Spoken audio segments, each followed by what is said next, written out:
السلام علیکم دوستو، آج کی ہماری کہانی ایک جانور کی وفاداری پر ہے۔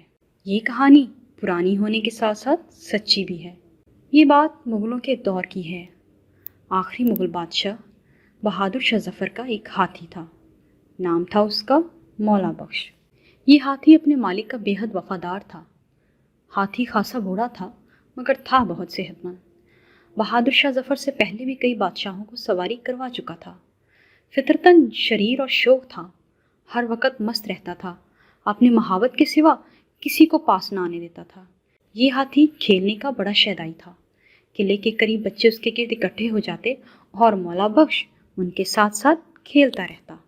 بچوں کے ساتھ بہت خوش رہتا تھا۔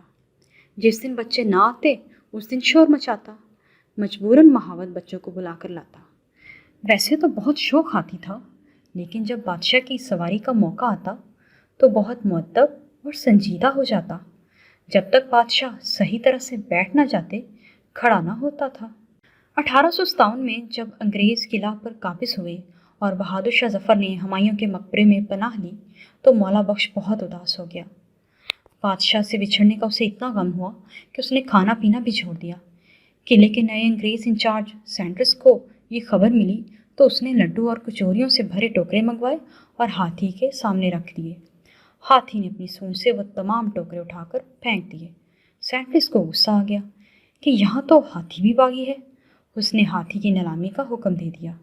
ہاتھی کو بازار میں کھڑا کر دیا گیا مگر کوئی بھی بولی نہیں لگا رہا تھا۔ پھر ایک پنساری نے 250 روپے کی بولی لگائی اور ہاتھی اس کے ہاتھ نیلام کرنے کا فیصلہ ہوا۔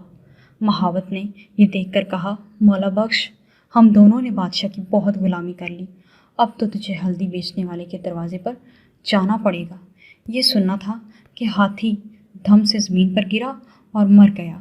ہاتھی کی وفاداری کا یہ قصہ بہت انوکھا ہے۔ مولا بخش نے مالک کے سوا کسی کے پاس رہنا پسند نہ کیا اور اس غم نے اس کی جان لے لی۔